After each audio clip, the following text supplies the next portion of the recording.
Hello friends, myself R.D. Mahajan, Assistant Professor, Marathwada Institute of Technology, Aurangabad, presenting my next video on the topic Convolution Theorem to find Inverse Laplace Transform. Let us see the statement of the theorem.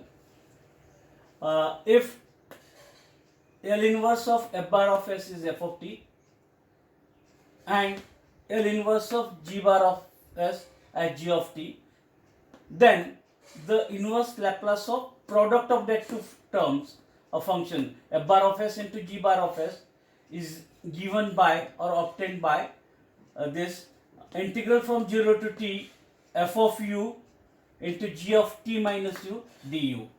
Therefore, whenever we require to find inverse Laplace transform of product of two functions of s, then we can use this theorem. We can take the help of this convolution theorem. Very important technique to find the inverse Laplace transform. We require to obtain inverse of first as f of t, inverse of second as g of t, and then the inverse of the product of that two function is given by or obtained by performing this integral from 0 to t f of u, replacing t by u here, and in this g of t replace it by t minus u, and which we have to integrate with respect to u. Let us see some simple example.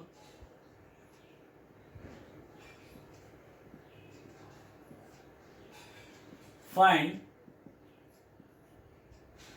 inverse Laplace of 1 upon s and s minus a by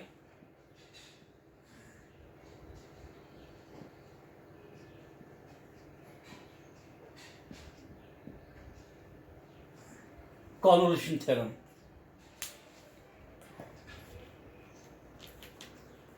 Okay. Therefore, here in denominator we have a product of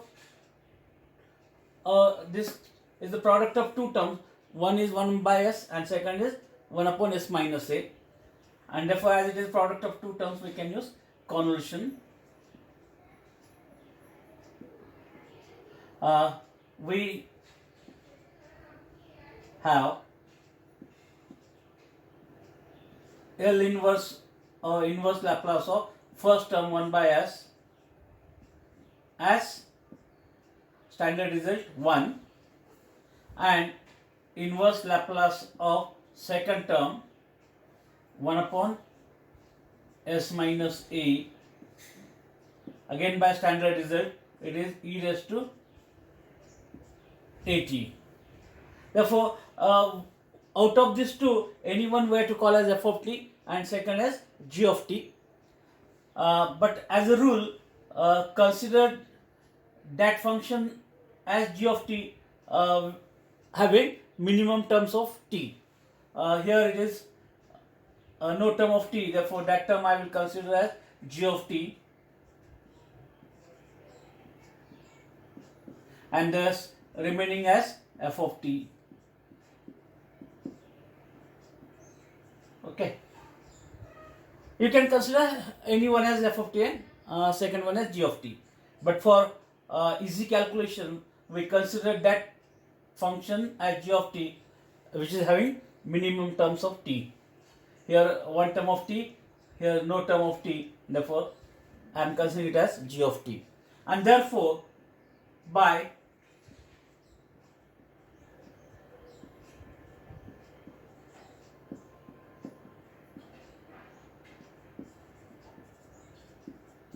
applying convolution theorem, inverse Laplace transform of the product of these two 1 by s into 1 upon s minus a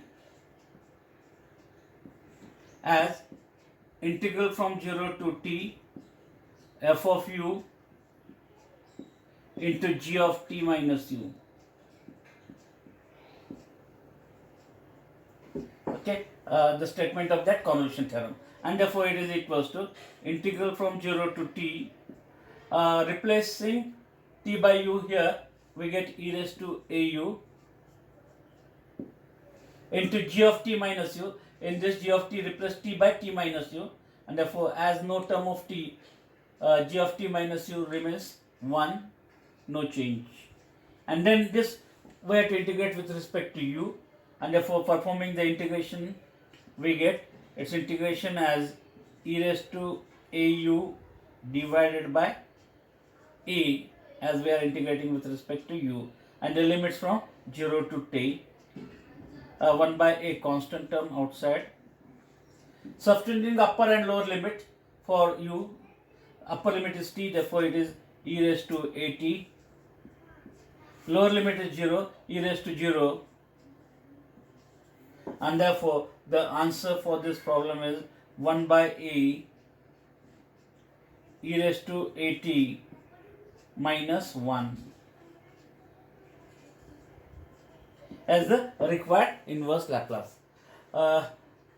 As here it is asked by to find by convolution theorem, I have applied that theorem, but if it is not mentioned, the same problem we can solve by that partial fraction method, as we are having two factors, real and different, type number 1 or case number 1 of partial fraction. Or we can use that theorem or the property 1 by s into f bar of s, that property. Means the same problem we can solve by 3 different ways. Therefore here it is, I have solved it by convolution theorem.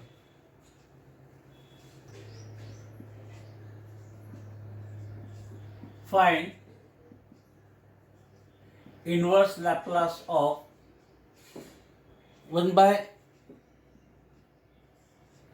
s into s square plus a square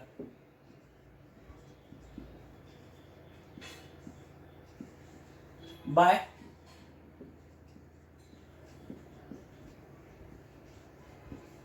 convolution. Therefore, once again applying this technique, we have a product of two terms, 1 by s into 1 upon s square plus a square. Try to get this. Therefore, we have inverse Laplace of first term 1 by s as 1, and the inverse Laplace of second term 1 upon s square plus a square as 1 by a sin at. Therefore, these are the inverse. Therefore, here it is having one term of t and here no term of t. Therefore, minimum terms of t. Therefore, that term I will consider g of t, and the second one as f of t.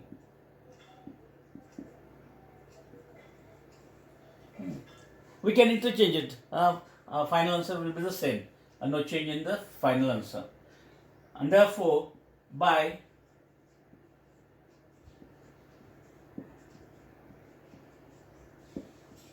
convolution theorem,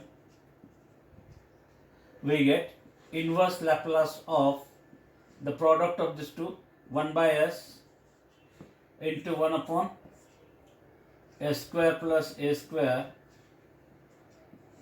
is, again I will write down the statement of the theorem, integral from 0 to t f of u into g of t minus u du, and therefore it is equals to integral from 0 to t f of u, replacing t by u here, it is 1 by a sin of au, and in g of t replacing t by t minus u, as no term of t, when you replace t by t minus u, it remains 1, no change, it is 1, and into du, means we have to integrate this with respect to u, and therefore 1 by a is constant term with respect to u, taking outside. integration of sine u with respect to u, integration of sine is minus cos of au and divided by coefficient of u a, and the limits from 0 to t, and therefore it becomes 1 by a into this a, it is a square. I will cancel that minus sign by changing the limits. This become upper and this become lower. Therefore, when we substitute the upper limit cos of 0, cos 0 is 1, and the lower limit as t, it becomes cos of 80. Therefore, the answer for this problem is 1 minus cos 80 divided by a square as the required inverse Laplace transform. Very simple technique to find the inverse Laplace, and compared with that partial fraction, it is somewhat easy to perform. Reduce steps.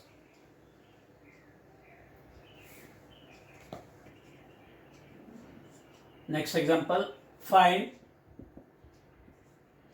inverse Laplace of 1 upon s minus 3 and s plus 1 bracket square by convolution theorem. Okay, again here it is a product of two terms, 1 upon s minus 3 and 1 upon s plus 1 whole square, whose inverse is known or we can obtain, and therefore we have inverse of first term 1 upon s minus 3 as by standard result e raised to 80, a is 3, therefore e raised to 3t. Then the second inverse of 1 upon s plus 1 bracket square, standard result, it is s is replaced by s plus 1 means shifting theorem. By that shifting theorem it is e raised to minus 80, a is here 1, therefore e raised to minus t, into inverse of 1 by s square. Okay, and then applying the standard result of inverse Laplace transform, it is e raised to minus t, t raised to n minus 1, 2 minus 1, 1 divided by 1 factorial, and therefore that term is e raised to minus t into t. Therefore here it is one term of t and here there are two terms of t. Therefore whatever the function having minimum terms of t, that I will consider g of t, and the second one as f of t. This is for easy calculation only. Otherwise we can interchange it. Final answer we get the same. No change in the final answer. Means any one we can consider as f of t and the second one as g of t. And therefore by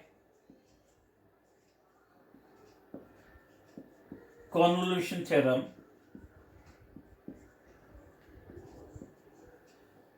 inverse Laplace transform of 1 upon s minus 3 into 1 upon s plus 1 bracket square is integral from 0 to t f of u into g of t minus u du, and therefore it is equals to integral from 0 to t, replacing t by u here, we get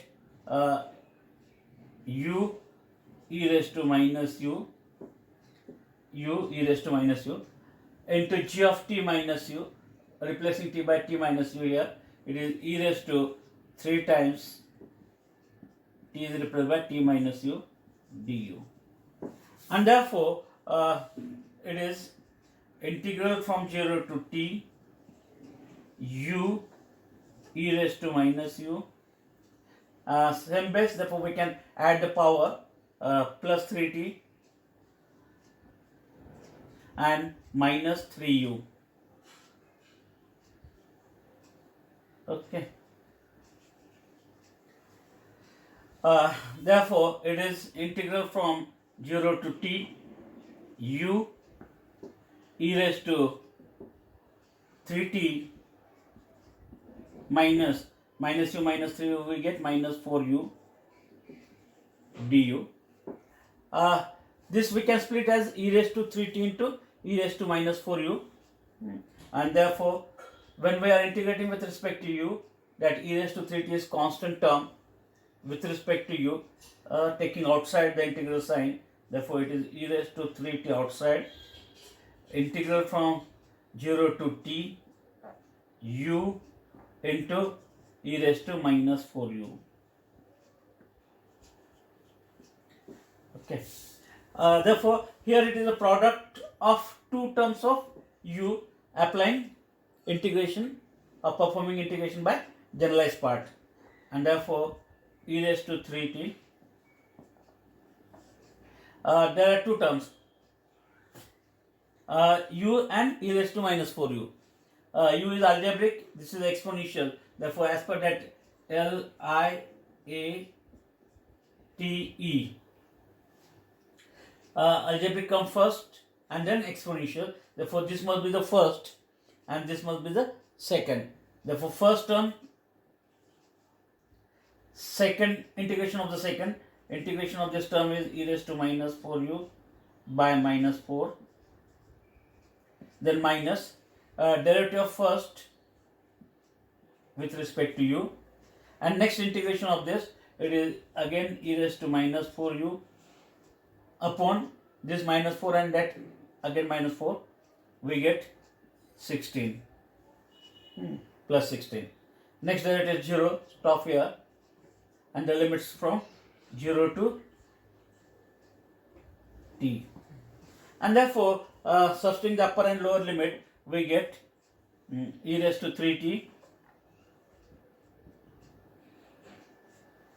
upper limit for u as t, we get minus t e raised to minus 4t by 4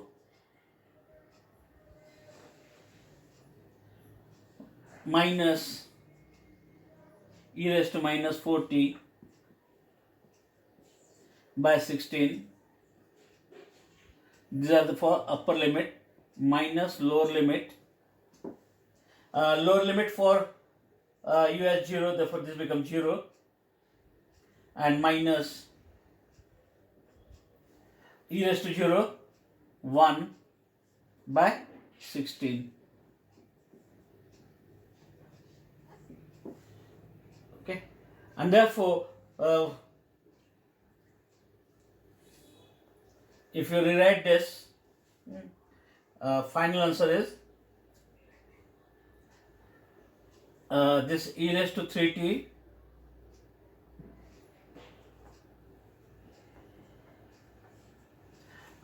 first of all I will write in the positive term, or a term with positive sign, therefore 1 by 16 positive, therefore first term as 1 by 16, then minus t e raised to minus 4t by 4 and minus this e raised to minus 4t divided by 16 as the required answer.